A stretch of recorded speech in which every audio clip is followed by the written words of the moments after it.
pisang saja kan, masih ada makanan yang lain. Ya.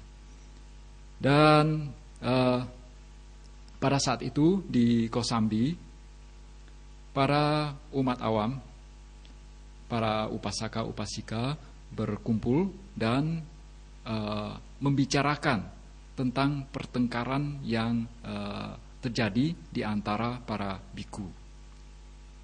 Mereka memperbincangkan bahwa sesungguhnya para biku itu mereka tinggal di tempat itu berkat dana dari umat. Mereka menggunakan jubah juga dana dari umat. Mereka menyantap makanan juga dana dari umat. Mereka menggunakan obat-obatan juga dana dari umat. Dan dana dari umat itu juga berkat Sang Buddha. Jadi itu bukanlah milik mereka sendiri. Tetapi mereka tidak mau mendengarkan nasihat Sang Buddha. Oleh karena itu mereka memutuskan untuk tidak akan berdana kepada biku itu, biku-biku yang bertengkar itu. Karena tidak mendapatkan dana dari umat, lantas jatuhlah keangkuhan, hancurlah keangkuhan dari para biku ini. Pada saat itu mereka sebetulnya ingin bertemu dengan Sang Buddha, tetapi pada saat masa wasa, Sang Buddha melarang siapapun untuk menjumpai beliau.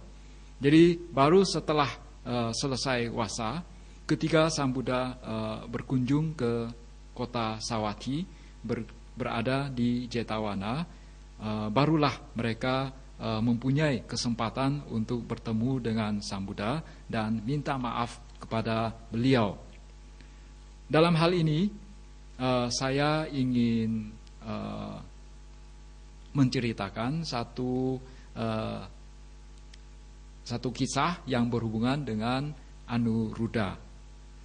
Anuruddha, dia setelah berlatih samatha, tetapi beliau belum bisa mencapai tingkat kesucian. Pada saat itu dia bertemu dengan Yang Mulia Sariputta. Dan dia menceritakan kesulitan beliau. Dia mengatakan, Yang Mulia, saya sudah mencapai 8 samapati, yaitu mencapai jana 1 sampai jana 8. Saya pun sudah memiliki mata dewa. Dengan mata dewa yang saya miliki, saya mampu melihat 1000 tata surya. Tetapi, walaupun sudah mendapatkan 8, sudah mencapai 8 samapati, sudah memiliki dibacaku, memiliki mata dewa, tetapi saya belum mampu untuk mencapai tingkat kesucian. Lantas pada saat itu, Yang Mulia Sariputta memberikan sebuah nasihat yang sangat bernilai. In this case, I want to explain a little bit more. One divine Isaac power, my moment, can see 1,000 universe. How is it possible?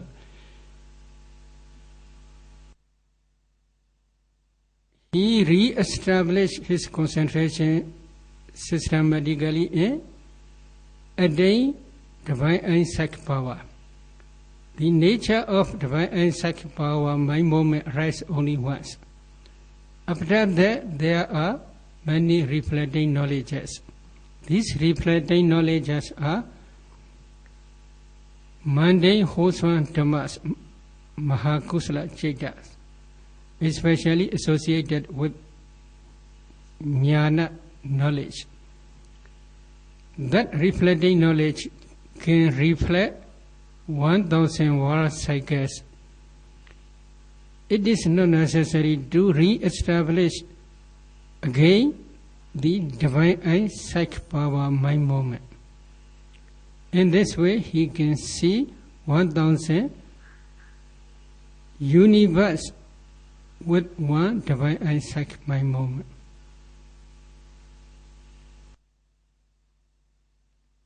Dalam hal ini saya ingin menjelaskan secara mendetail. Jadi Yang Mulia Anuruddha dengan kemampuan dibacaku beliau dalam satu citakhana, satu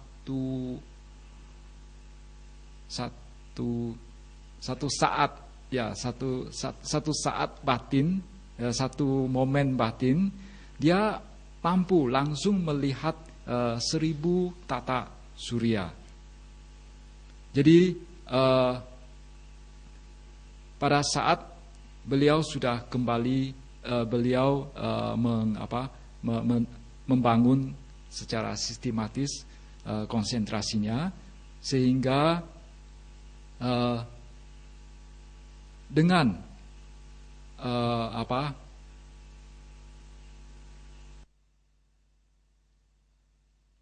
systematically establish the concentration, then with the divine re-establish the divine and psychic power. Lantas dia memunculkan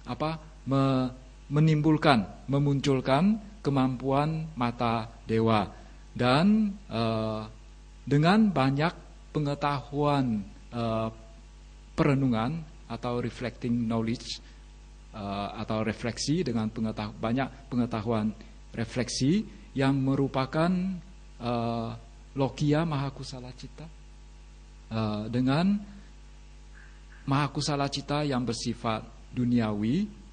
Jadi beliau mampu melihat 1000 tata surya sekaligus dalam satu momen batin.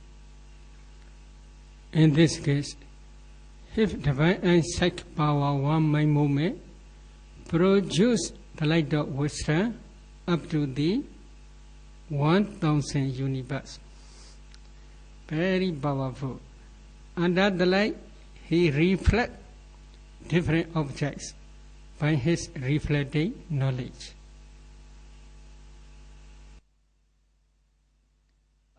Jadi ketika beliau memunculkan kemampuan mata dewa, dengan satu momen batin saja atau satu citakhana saja, beliau mampu menghasilkan cahaya kebijaksanaan yang sangat kuat, yang menjangkau 1000 tata surya.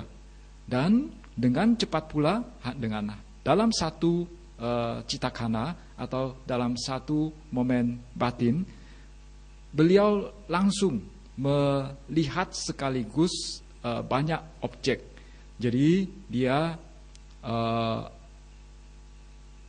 mampu untuk meninjau secara keseluruhan 1000 tata surya. Jadi itu merupakan suatu cahaya kebijaksanaan yang sangat kuat, sangat hebat. One example I will explain.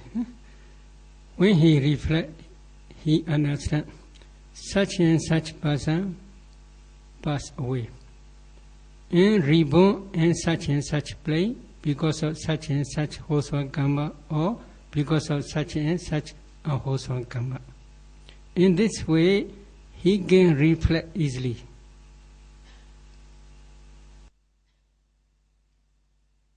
Kemudian apabila seseorang memiliki kemampuan demikian, maka dia mampu untuk meninjau atau memahami bahwa pada saat itu ada seseorang meninggal, dan karena adanya karma demikian, maka dia terlahir di alam demikian. Karena adanya kusala karma demikian, maka dia terlahir secara demikian. Karena adanya akusala karma demikian, maka dia terlahir secara demikian. Dengan kemampuan peninjauan demikian. When he informed the difficulties, Venerable Sariputta gave valuable suggestions. Dia Venerable, you says that I can see 1,000 world cycle, 1,000 universe by my divine eye, one divine eye psychic power, my moment. Such type of thinking is you have proud, mana, conceit.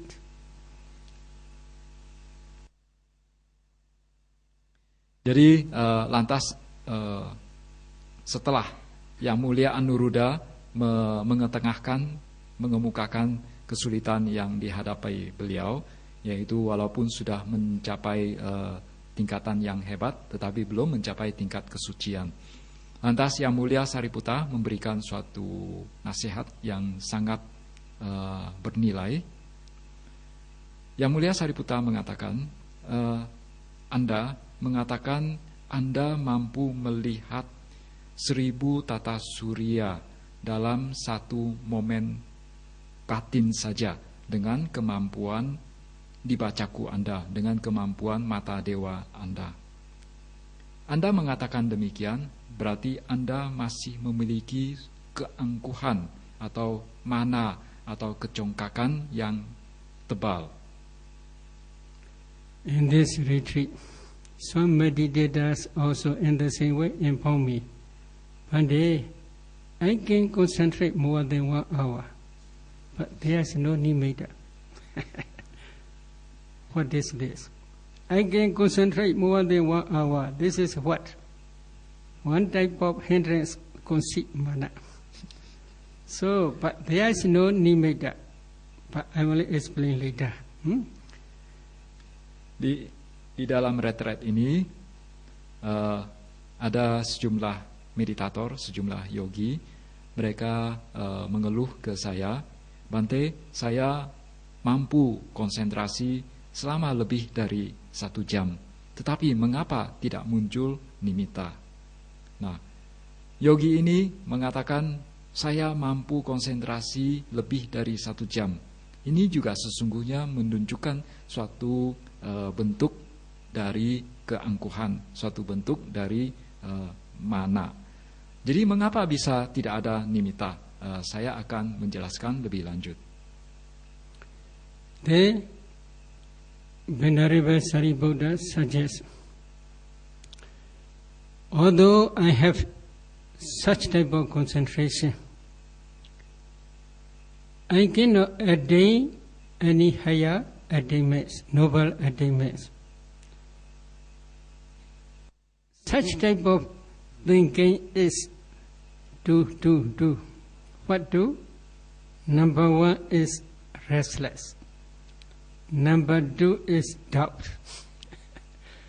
Although I can try, I cannot attain. Why? So this is doubt. Although I have such and such concentration, I cannot penetrate. In this way, thinking is restless mind. Restless and doubt. These are great. Restless. Doubt also. Doubt is, I cannot yet attain. Maybe he had doubt about his problem. Maybe there, maybe also both are saying restless and remorse. Worry. So please remove such type of thinking. Please pay attention to your meditation object only. In this way, Venerable Sariputta suggests to the Venerable Anuruddha. According to Venerable Sariputta's suggestion, Venerable Anuruddha tried hard. He focused on his meditation object only. He did not think anything. Then, slowly within that range retreat, he became Arhat.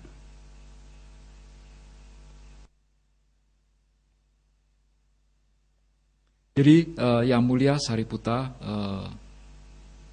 menasihatinya, yaitu memberi nasihat kepada Yang Mulia Anuruddha. Anda mengatakan, walaupun saya sudah mempunyai konsentrasi sedemikian rupa, walaupun saya sudah memiliki pencapaian sedemikian rupa, tetapi belum juga mencapai kesucian. Itu menunjukkan Anda dilanda oleh dua hal. Yang pertama adalah kegelisahan, yang kedua adalah keraguan-raguan. Anda merasa sudah mencapai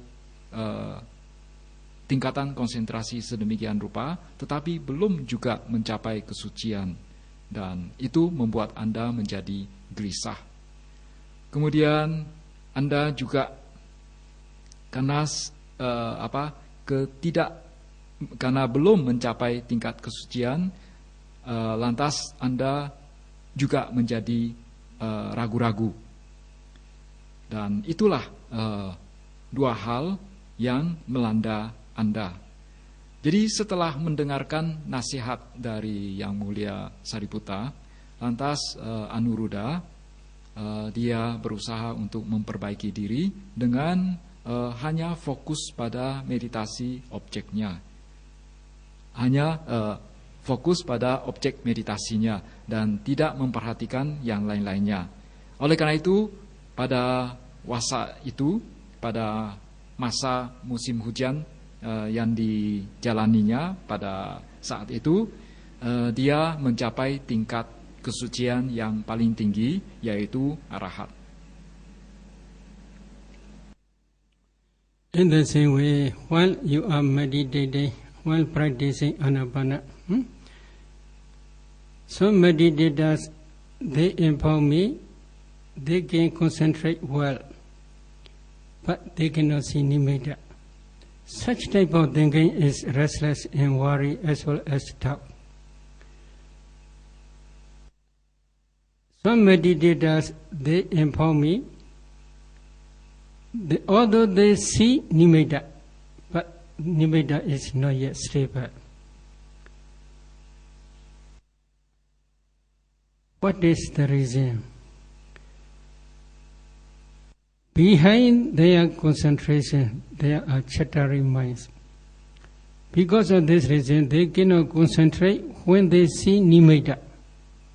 They cannot concentrate well on their nimitta.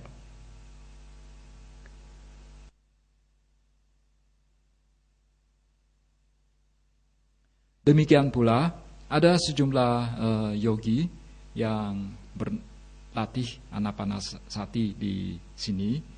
Mereka memberi tahu kepada saya bahwa mereka bisa konsentrasi dengan baik, tetapi mengapa tidak muncul nimitta?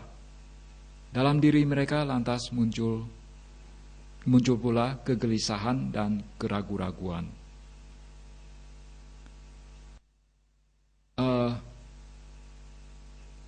Saya menjawab, atau ada juga sejumlah yogi mengatakan, walaupun saya sudah melihat nimitta, tetapi nimittanya masih belum stabil. Jadi mereka bertanya, mengapa bisa demikian? Jadi yang pertama adalah mereka sudah bisa konsentrasi dengan baik, tetapi tidak muncul nimitta. Yang kedua adalah walaupun sudah muncul nimitta, tetapi nimittanya tidak stabil. Nah, mengapa bisa demikian? Karena di dalam konsentrasi mereka, walaupun sudah mereka berusaha untuk konsentrasi, walaupun sudah dikatakan sudah konsentrasi, tetapi sesungguhnya dalam batin mereka masih ada percakapan, masih ada cakap-cakap di dalam batin mereka. Itulah yang membuat nimitta tidak bisa muncul atau tidak stabil. Some meditators, they cannot distinguish the light of wisdom and Anapana nimitta. Anapana nimitta is together with breath. But the light of wisdom is usually surrounding meditator's body. However, for beginners, sometimes the light of wisdom appears in the right side of their face. Sometimes the light of wisdom appears in the left side of their face. Sometimes the light of wisdom appear surrounding their head. At that time they want to peep this light of wisdom. This is problem. What is problem? This is uddhacca, restless. Restless means if they concentrate on the breath object, this is right.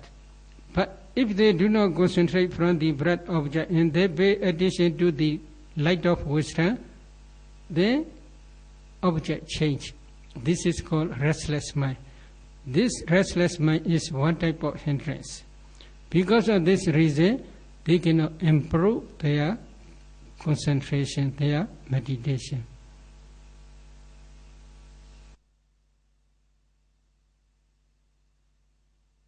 Jadi ada sejumlah yogi, mereka tidak mampu membedakan antara cahaya kebijaksanaan dengan nimitta anapana.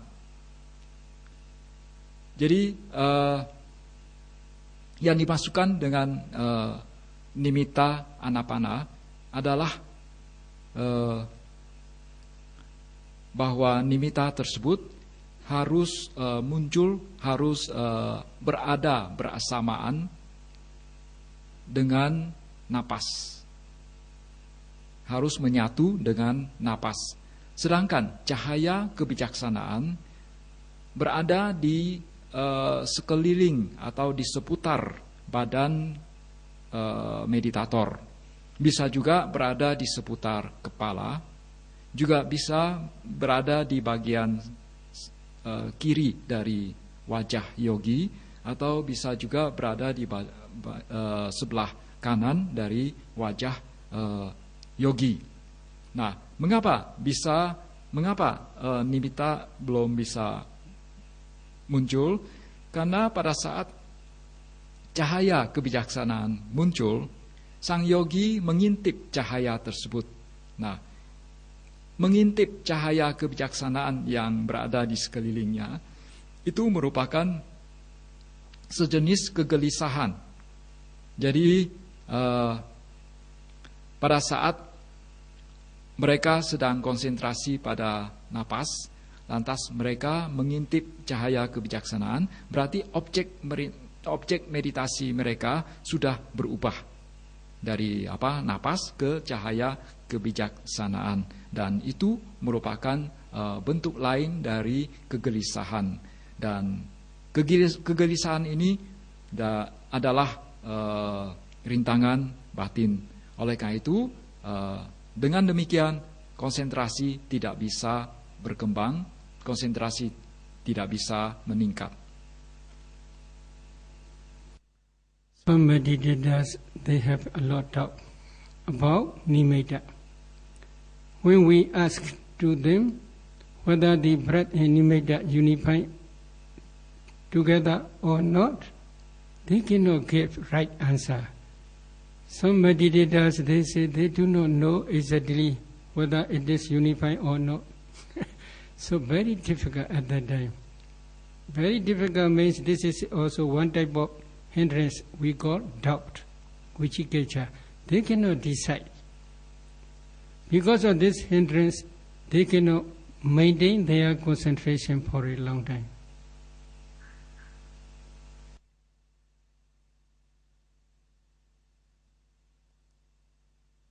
Ada sejumlah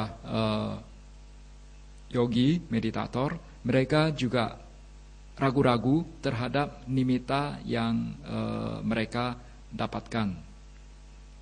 Pada saat saya bertanya kepada mereka, apakah nimitta Anda sudah menyatu dengan napas? Jawaban mereka adalah tidak mengetahui secara pasti. Jadi mereka tidak mengetahui secara pasti. Mereka tidak bisa memutuskan apakah nimittanya itu sudah menyatu dengan napas atau tidak. Dan jawaban bahwa mereka tidak tahu secara pasti itu merupakan suatu bentuk lain dari keraguan-raguan. Dan karena adanya keraguan-raguan ini yang merupakan salah satu rintangan batin juga, sehingga mereka tidak mampu mempertahankan konsentrasi mereka. Some meditators, while they are concentrated on the nimitta, when concentration improves, depending on their perception, their nimitta may be long or may be wide. At that time, they follow after the nimitta. If they follow after the nimitta, this is also one type of hindrance called restless uddhacca. Ada sejumlah yogi atau meditator pada saat mereka konsentrasi pada nimitta, konsentrasi mereka menjadi meningkat. Dan karena konsentrasi yang meningkat, mereka mampu untuk membuat nimitta mereka menjadi memanjang, menjadi melebar. Dan mereka acap kali atau kadang-kadang mengikuti pemanjangan nimitta ini atau pelebaran dari nimitta ini. Ikut mengintip atau melihat pemanjangan atau pelebaran demikian, itu juga sesungguhnya suatu bentuk lain dari kegelisahan. Karena dia bergeser dari objek semulanya. Some meditators, when they are focusing on the nimitta, at that time they search for touching point. This is problem. Whether this nimitta is really on the touching point or not, they are investigating. Because of this restless mind, they cannot concentrate well on the anapana nimitta. Ada sejumlah meditator, sejumlah yogi, pada saat mereka sedang fokus pada nimitta, sedang memusatkan perhatian pada nimitta mereka, mereka juga mencari titik sentuh. Mereka mencari apakah mereka menyelidiki, apakah nimitta mereka berada di dalam titik sentuh napas. Dan itu juga salah satu sebab yang membuat konsentrasi mereka tidak bisa meningkat. Nimitta may be long, no problem. Nimitta may be round or big, no problem. But your responsibility is to focus on the nimitta between the nostril and upper lip. On this area, nimitta only you must focus. And you must concentrate on that area. At that time, please do not search for touching point. If you are sure that you are focusing on the nimitta between the nostril and upper lip, it is enough. Jadi tidak usah peduli apakah nimittanya itu panjang, bulat, atau besar. Jadi tanggung jawab kalian atau tugas kalian hanyalah fokus atau konsentrasi pada daerah antara ujung hidung dan bibir bagian atas. Jadi kalian hanya memusatkan perhatian pada daerah sekitar sana, daerah di antara ujung hidung dan bibir bagian atas. Jadi janganlah berusaha untuk mencari-cari atau untuk menemukan titik sentuh.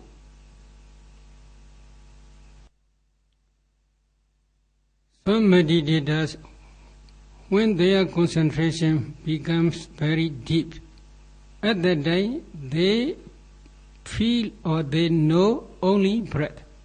They do not see their nostril or their face or their body.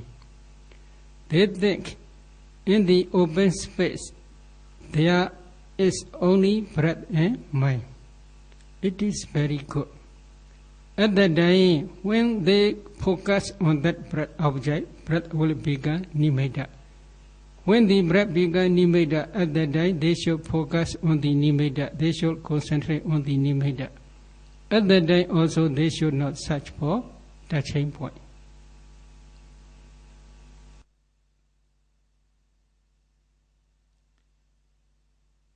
Ada sejumlah yogi ketika konsentrasi mereka sudah mendalam, mereka hanya mengetahui napas, adanya napas.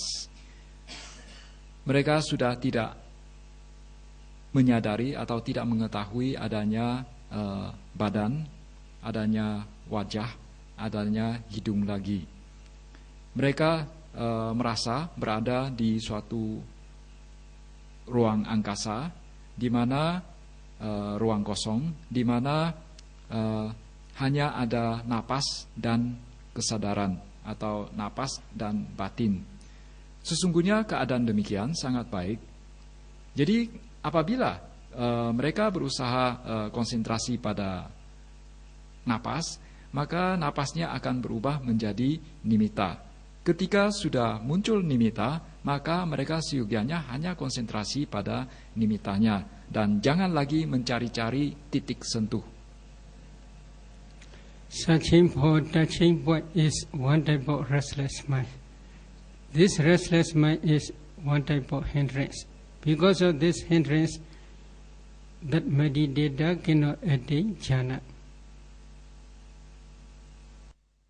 Jadi berusaha untuk mencari titik sentuh adalah suatu bentuk lain dari kegelisahan. Dan kegelisahan merupakan suatu rintangan batin. Adanya rintangan batin ini membuat seseorang tidak bisa mencapai jhana. While meditating, another important fact is happy mind. Happy mind. You should emulate the example of Venerable Anuruddhas. How they stay. When Buddha asked them how you stay here happily, at that time they gave one valuable answer. They stayed 3 bhikkhus together. 3 bhikkhus stayed together. Although there are 3 bhikkhus, our mind is only one mind. Oh, very good. One mind means how do you this with one mind? How do you stay with one mind? One day, I never do according to my own desire. I always follow after to my friends' desire. According to their own desire, I always do every action. Venerable Nandiya also gave same answer. Venerable Kimila also gave same answer. Although they stay 3 together, mind is only one mind. Always concord. Is it good? Is it good? This is very important. If you are quarreling like Kosambi bhikkhus, how you can have happy mind? Huh? If you stick with concord mind, you can feel happy mind. Is it good? Very important. Huh? You are eating others. You are eating foods donated by others. You are staying in the place, dwelling place, donated by others. You are using medicines donated by others. If you have no concord mind, if you have quarreling mind, how you can feel happy mind? Can you feel? This is very important. While meditating, you should emulate the ancient venerables examples. If you can emulate, then one day you can attain jhana, or you can penetrate Four Noble Truths. So please try. Let us stop our Dhamma talk here.